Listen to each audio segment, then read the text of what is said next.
우리의 신앙과 자녀 교육의 새 지평을 여는 하브루타로 행복한 인생.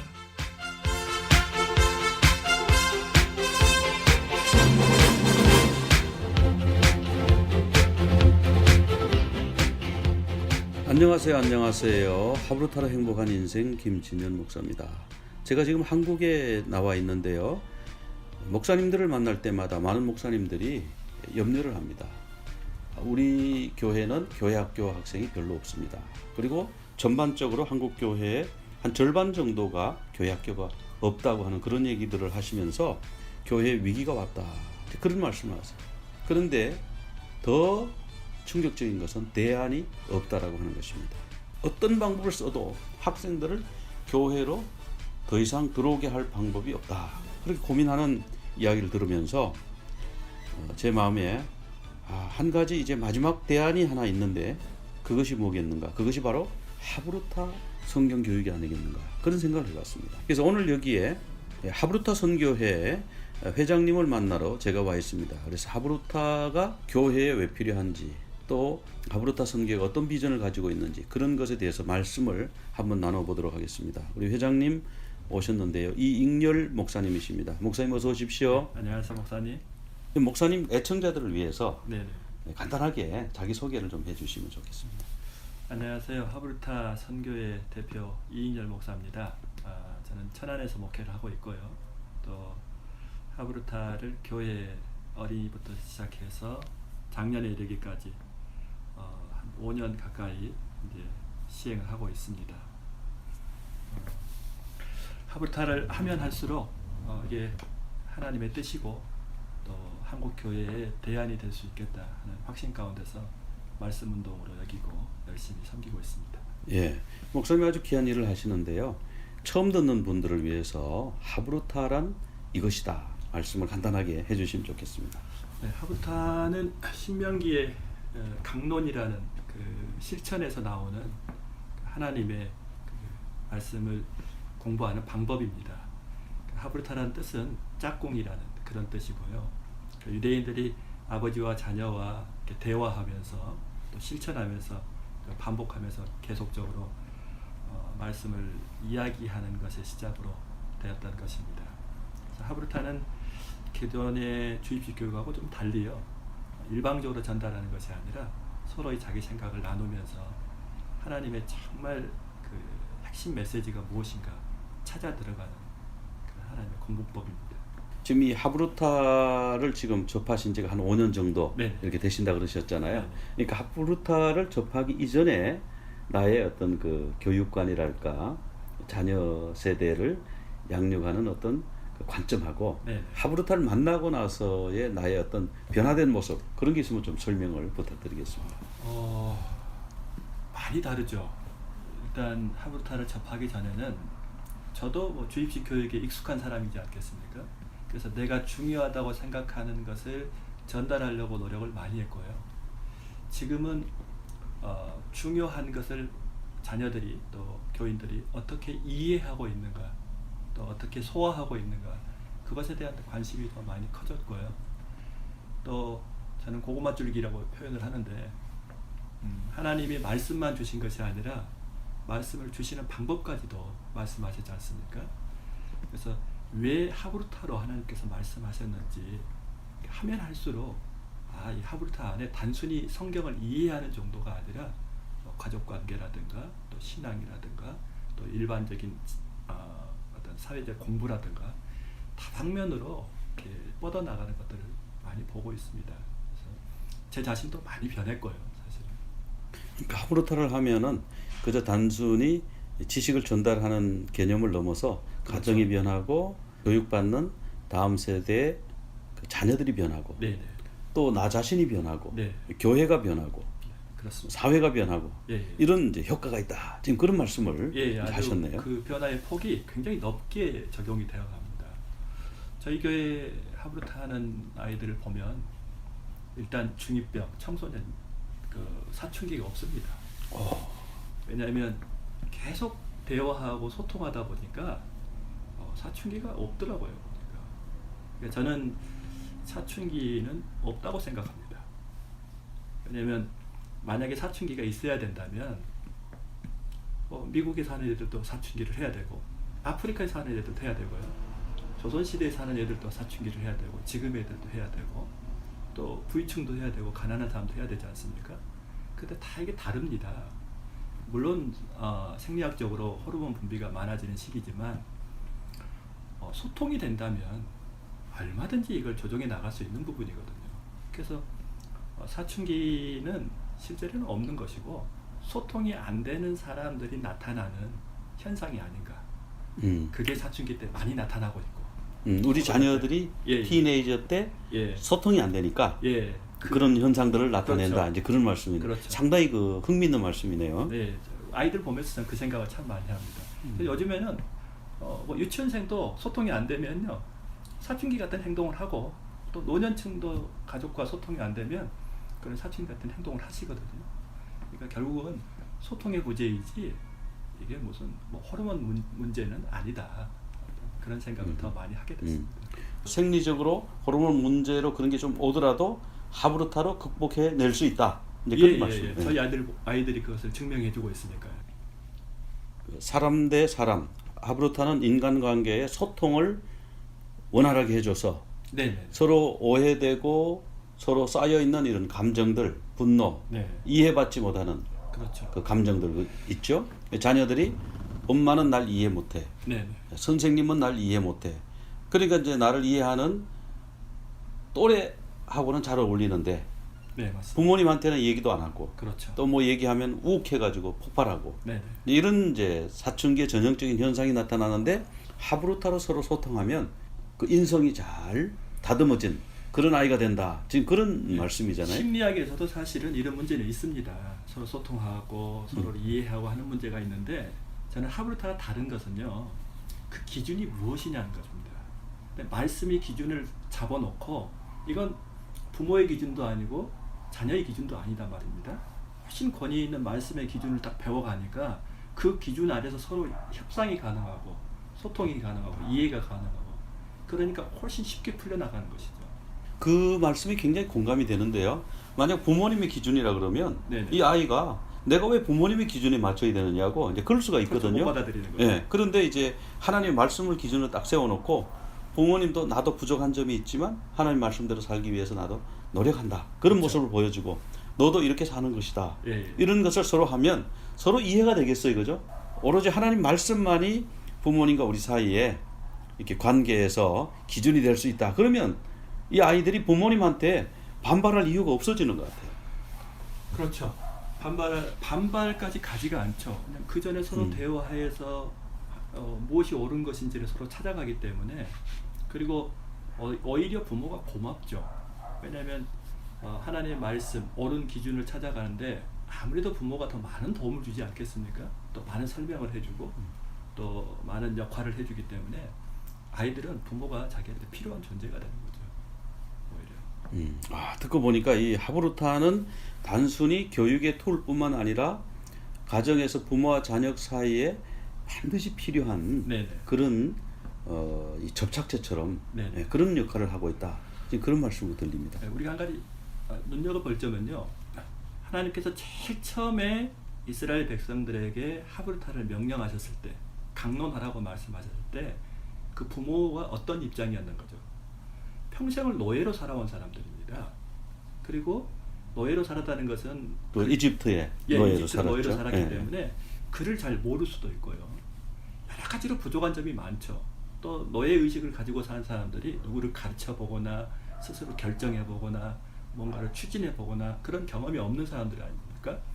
그럼에도 불구하고 하나님께서 그들에게 하브루타를 명령하셨다는 것은요. 굉장한 의미가 있다고 생각하거든요. 그래서 막상 우리가 그것을 시작해 보면 한 번도 경험해 보지 못한 그런 많은 은혜들을 고구마 줄기처럼 하나하나 찾아 들어갈 수 있고 누려갈 수가 있다는 것이죠. 가장 부작용이 없는 그리고 가장 확실한 성경 방법이 아닌가. 그러니까 하브루타는 하나님이 우리에게 가르쳐 주신 교육 방법이다. 그렇죠. 이제 그렇게 말씀하시는 거죠. 네네. 예. 예수님도 하셨고 사도 바울도 가는 곳마다 회당에서 강론하셨고. 그러니까 이건 지극히 성경에서 해오던 일인데 우리나라는 이 문화가 아니었단 말입니다. 예. 그러니까 우리의 문화의 안경으로 그동안의 성경을 봤기 때문에 그것을 몰랐던 것이죠. 그런데 유대인들의 삶을 보니까 그들이 뛰어나게 된 배경이 어디 있는가 하고 봤더니 이런 가족 소통, 하브루타더라 이거죠. 그래서 이제서 우리는 그 문화를 배워가고 있는 것이고요. 유대인들은 그동안에 수천 년 동안 해왔던 것이고, 그래서 이것이 굉장한 한국 교회의 내실을 다질 뿐만 아니라 또 전도하는 데도 상당한 매개체가 될 수 있는 교육법이라고 생각합니다. 그러니까 목사님과 네. 하브루타 선교회에 소속된 우리 목사님들은 이 하브루타가 한국 교회의 교육을 새롭게 하고 한국 교회를 다시 살리는, 지금 네. 인구 절벽으로 딱 떨어졌지 않습니까? 예. 다음 세대가 지금 안 나오고 있는데 이 다음 세대를 다시 교회로 불러들이고 주님의 백성으로 세워가는 중요한 그 전환점이 될 수 있다. 그렇게 생각하시는 거잖아요. 예, 그렇게 예. 생각합니다. 많은 교회가 하브루타에 대해서 잘 모르고 있잖아요. 네. 예, 뭐 알고 계시는 분도 많지만 아마 모르고 계시는 분이 더 많을 것 같고요. 또 막상 받아들이고 싶어도 이거는 성경에 안 나오잖아 이렇게 생각한다고. 성경에 나오는데 네네. 성경에 나오는데 성경에 안 나오는 게 아닌가 이런 생각을 갖고 계시는 것 같고, 왜냐면 신학교에서 안 가르쳐 줬으니까. 그렇죠. 그 다음에 또 막상 하고 싶어도 이거 혹시 유대인들의 것이니까 이게 우리 복음하고 충돌되지 않을까, 뭐 이런 여러 가지 염려들을 많이 하실 것 같아요. 예. 그런 분들을 위해서 우리 목사님께서 안심하고 쓸 수 있습니다, 뭐 이런 것을 말씀해 주실 수 있는지. 이제 현장에서 사람들을 만나보면 하나님의 말씀에 꼭 질문을 던지고 이렇게 따지듯이 들어가야 되느냐 이렇게 말씀하신 분들도 종종 봬요. 그런데 그러기 위해서 질문하고 서로 대화하는 것은 아니고요. 하브루타는 하나님의 말씀, 우리가 성경이 주어졌지 않습니까? 그러면 정말로 이 성경을 통해서 우리에게 하시고자 하는 메시지가 무엇인가를 찾아 들어가고, 그것도 그 말씀을 내 삶으로 이렇게 모셔드리기 위해서 우리가 말씀이 되는 것이죠. 그것을 하기 위해서 서로 고민하고 이야기해 나가고 그러는 것이 저는 하브루타라고 보고요. 또 하나는 저는 그렇게 생각합니다. 문제는 우리 생각이 문제지 않습니까? 하나님 생각으로 살아야 되는데 우리 생각이 너무 많은 거예요. 그런데 하브루타를 통해서 하나님의 생각을, 뜻을 충분히 이해하고 충분히 받아들이면 우리 생각을 버릴 수가 있다는 거죠. 그리고 마음도 그렇지 않습니까? 하나님의 마음을 제대로 이해하고 제대로 느끼면 우리 마음을 내려놓을 수가 있어요. 그런데 그러지 않고서는 저는 내려놓을 수 없다고 생각하거든요. 그러니까 신앙의 항상 문제는 내 뜻, 내 생각, 내 힘 빼기이지 않습니까? 근데 하브루타가 뺄 수 있는 구체적인 가장 큰 힘이라는 거죠. 방법이라는 거죠. 대부분의 사람들이 자기 뜻을 못 내려놓는 이유는 내려놓고자 하는 마음이 있음에도 불구하고 못 내려놓는 경우들이 많지 않습니까? 근데 하나님의 뜻을 피부감 있게 못 받아들이는 거죠. 또 왜냐하면 남들이 만들어주는 떡이니까. 근데 내가 질문하고 내가 궁금해서 내가 관심 있어서 이야기를 하다 보면 내가 찾아내는 진리고 내가 찾아내는 떡이기 때문에 그때부터는 생각이 달라질 수 있는 것이죠. 그 목사님이 보시기에 이 하브루타의 기원이, 하브루타에 대해서 성경에 언급되고 있는 부분들이 어디에 있다고 생각되십니까? 강론이란 단어는 구약 성경에 신명기에 2번 나오고 있고요. 예, 그러니까 이제 신명기 6장 4절에서 9절 사이에 네네. 예, 강론하라, 강론하라. 예, 그런 말씀이 나오고요. 부모가 자녀에게 강론하라는 강론하라 말씀이고요. 예, 또 한 군데는 어디 있습니까? 또 사도행전에 보면 사도 바울이 회당에 가는 곳마다 강론하였더라 이렇게 말씀하고 계시거든요. 예, 성경에 보면 설교했다는 말은 없는데, 그죠? 네네. 예. 근데 강론이라는 그 단어가 우리는 그렇게 이해하는 것 같아요. 강의하다, 설교하다. 근데 실제로는 한자어로 보면은요, 강자는 익힐 강자, 새길 강자, 논자는 이야기할 논이지 않습니까? 영어 성경에 보면은 talk about 또는 뭐 discuss 이런 단어들인데, 그러면 설교하거나 강의하는 것이 아니라 오히려 함께 이야기하고 talk about 하는 것이 강론이라는 거죠. 그렇게 놓고 보면 예수님도 강론으로 제자들을 가르쳤습니다. 너희들은 나를 누구라고 하느냐 물어보기 전에 사람들은 나를 누구라고 물어보느냐. 예수님도 수도 없이 질문하시고 사마리아 우물가에서도 그 여인과 함께 이야기하고 대화하면서 믿음을 가르치셨고요. 기적을 일으키는 현장에서도 꼭 예수님을 물어보셨습니다. 그리고 믿음을 심어주셨던 모습들이 있죠. 그렇기 때문에 하브루타는 하나님의 방법이고 예수님의 방법이고 우리가 그것을 해가는 것이 가장 순종의 길이라고 생각을 합니다.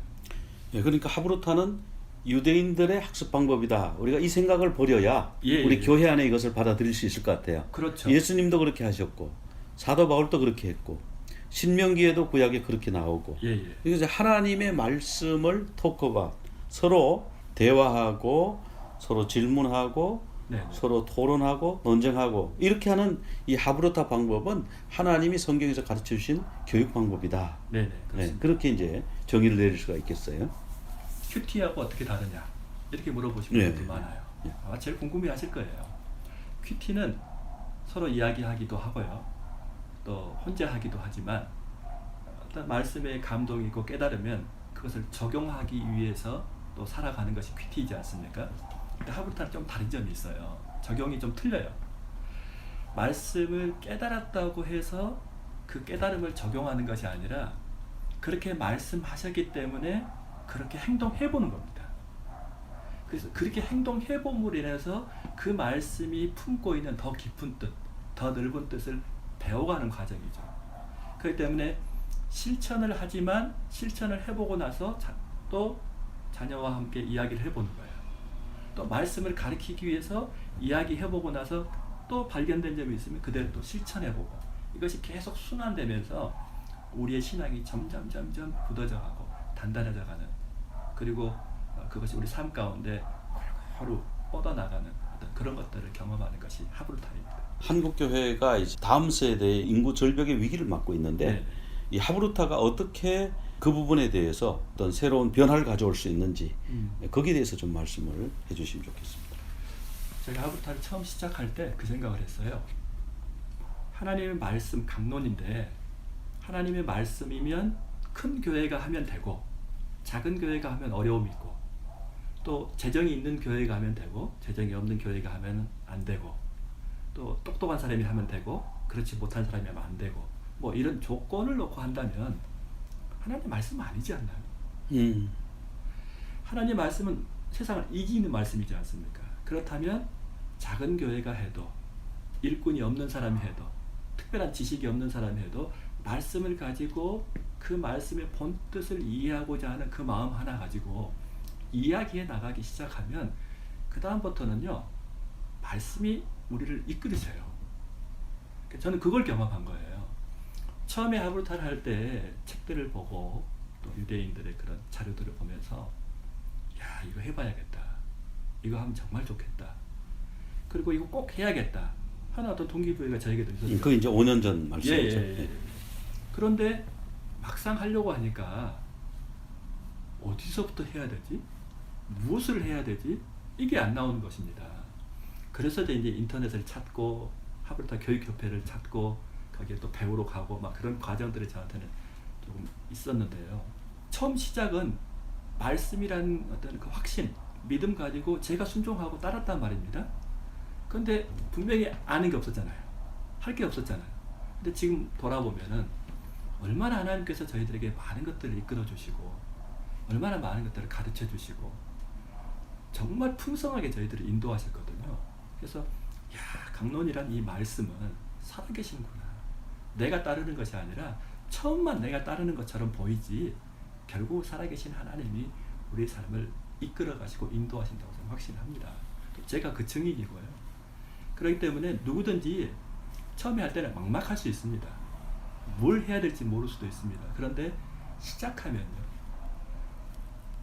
하나님께서 이끄십니다. 말씀 살아계시니까. 그러니까 어느 교회든지 간에 그렇죠. 일단 시작해보라. 네네. 일단 시작하면 뭔가 결과가 나온다. 네네. 하나님의 방법이기 때문에. 맞습니다. 그런 말씀이네요. 그죠? 네네. 근데 실천하려고 해도 전혀 모르는 분은 개념을 어디 가서 배워야 되는데 어디 가서 배우면 좋겠습니까?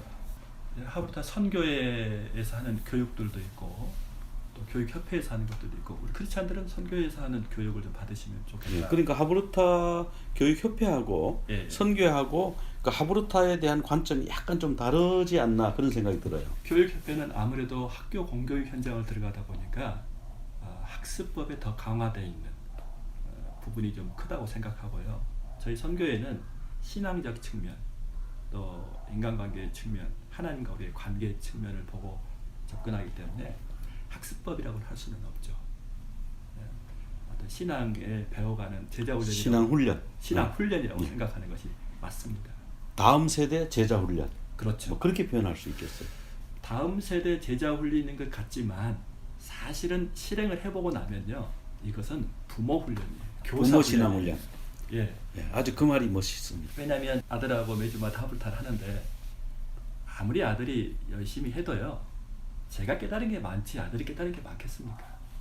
제가 깊이 알지, 제가 넓게 알죠. 아무래도 그러다 보니까 하면 할수록요, 제가 단단해지는 거예요. 제가 유대인들이 어떻게 신앙이 전수됐는가 가르쳐서 전수된 게 아니고요, 가르치다 보니까 부모가 단단해진 겁니다. 그럼 부모가 단단해지지 않고서는 신앙이 전수되기가 힘듭니다, 사실은. 어쩌다가 부모가 신앙을 삶의 신앙을 안 들였음에도 불구하고 자녀가 교회 다니는 수도 있기는 해요. 결국은 부모가 올바른 신앙을 가지고 있을 때 그것이 전수가 된다고 생각을 하거든요. 하브루타를 해보니까 그 역사예요. 그래서 하브루타는 저는 그렇게 생각합니다. 부모 제자 훈련이다. 교사 훈련이다. 다음 세대 제자 훈련을 넘어서 예, 부모와 교사 제자 훈련, 그렇죠. 목사님들까지도 포함해서. 그렇죠. 예, 그러면 이 굉장히 참 보니까 그냥 단순히 교육으로 다음 세대가 좀 잘 됐으면 좋겠다 그게 아니라 그렇게 하면서 나 자신까지 신앙적으로 바로 서게 되고 하나님의 말씀을 깊이 이해하고 실천하게 되는 이제 그런 삶을 사는 것이 이제 하브루타다. 네. 이제 그런 말씀을 우리가 말씀을 지식적으로 많이들 알고 있습니다. 사실은 성도들도 많이 알고 있고요. 근데 이거 하브루타는 기존 성도들에게는요, 말씀을 실체화하는 운동이라고 봐야죠. 대화하고 자기 삶 가운데 자꾸 실천하고 순종하다 보니까 단순히 우리 머릿속에 지식이나 마음속에 깨달음으로만 남아있는 것이 아니라 우리 삶으로 하나님 말씀이 들어오는 어떤 그 실체화 작업이다. 저는 그렇게 봅니다. 그 실체화 작업에 좀 어떤 구체적인 사례, 방법론 같은 거 있으면 듣는 분들이 이렇게 이해하기 쉽게 설명을 해주시면 좋겠네요. 예를 들어서 이제 저희가 하브루타를 하면 하나님 찾기를 하거든요. 하나님의 성품은 어떤 분인가, 또 하나님의 명령은 무엇인가, 또 하나님의 메시지는 무엇인가, 이런 것들을 깨닫게 되지 않습니까? 거기까지는 큐티하고 좀 비슷한 것 그렇죠. 같아요. 예. 근데 그렇게 하고 나면 하나님이 우리에게 명령하시는 것을 직접 해보는 겁니다. 한 예로요, 저희 아들하고 있었던 일인데, 오병이어 하브루타를 하는데 빌립에게 너희들이 먹을 것을 주라고 말씀하지 않았습니까? 근데 그것을 어떻게 해볼 수가 없는 거예요. 그래서 아들과 이야기하다 보니까 그러면 봉사활동을 너가 한번 해보자. 그래서 봉사활동을 하고 갔다 왔단 말입니다. 근데 그 친구가 하는 이야기가, 내가 자꾸 내 것을 주는 것도 아닌데 봉사 단체에서 자기가 할머니 할아버지들한테 생필품 나눠주는 봉사활동을 했는데 한 사람 한 사람 대할 때마다 자기 마음에 꿈이 생기더라는 것입니다. 달라지기 시작하더라는 것입니다. 그리고 나서 그 아이가 내가 왜 공부해야 되는지, 내가 왜 열심히 살아야 되는지, 그런 이유들을 찾아가기 시작하는 것입니다. 그리고 나서 말씀을 다시 토론했거든요. 그러니까 오병이어가 단순히 물고기 2마리 떡 5개 들으면 5,000명 먹일 뻥튀기 해가지고 12광주를 넣어준다, 이런 차원이 아니라 예수님의 목적은 기적이 아니라 다른 사람을 위해서 사는 제자의 삶을 이야기하고 있었다. 그걸 깨닫게 되는 것이죠. 그런 차원으로 달라지는 모습들이 생기는 것이죠. 그러니까 이제 그 오병이어를 바친 사람이 바로 어린아이 아니었습니까? 어린아이였고, 오병이어 기적이 일어나기 위해서는 제자들이 계속해서 먹을 것을 나누어줘야 되고, 그렇죠. 그런 면에서 봉사하고 하면서 하나님 말씀을 이렇게 조금 전에 말씀하신 것처럼 체화하는 그런 경험을 하게 되네요. 그렇죠. 그러니까 하나님 말씀을 한번 그대로 해보는 장소를 봉사로 선택을 했고 또 거기서 말씀을 생각하면서 봉사를 해보고 나니까 하나님이 단순히 오병이어를 음식의 양을 늘리는 그런 기적 이야기가 아니었구나. 제자의 마음을 바꾸는 것이었구나. 그래서 예수님이 떡을 먹고 배부른 사람들이 예수님을 잡아서 임금 삼으려고 하니까 예. 피해서 그렇죠. 가셨잖아요. 예. 그런 부분. 예수님의 진정한 의미는 떡을 많이 만들어 가지고 이렇게 부풀려서 뻥튀기 해서 네. 나눠주고 그게 목적이 아니었다는 거죠. 옛날에 우리 어머니들이 야 이놈아 공부 좀 해라. 공부해서 남주냐 막 이런 이야기 했지 않습니까? 그런데 오병이어를 보니까 제자들이 자기 먹을 것도 없단 말입니다. 이런 상황에서 다른 사람 신경 쓰라는 거죠. 다른 사람 먹을 거리 생각하고 줄 생각하고. 근데 현실적으로는 말이 맞지도 않는 이야기지 않습니까? 그럼 공부해갖고 남주기 위해서 공부하라는 거와 똑같은 것이죠. 근데 공부를 해봐야 훌륭한 사람이 될지 안 될지 아는데 처음부터 그렇게 가르쳐야 그런 사람이 된다는 것이죠. 그러니까 말씀이 저는 그 아이들과 하부탈 하면서 오병이어의 핵심은 제자들의 삶의 전향이었구나. 마음의 변화를 주님께서 요구하시는 것이었구나. 그러고 나면은 떡이 얼만큼 많아지고 적어지고는 관심이 상관이 없는 것이죠. 많아지면 큰 기적이고 작게 나오면 작은 기적이겠습니까? 오병이어에서 가장 큰 기적은 제자의 마음의 변화라고 저는 생각을 합니다. 그러면 이제 이것을 처음 듣는 분들이 네. 하브루타를 가정에서 네네. 또는 교회에서 실천을 하고 싶을 때 네네.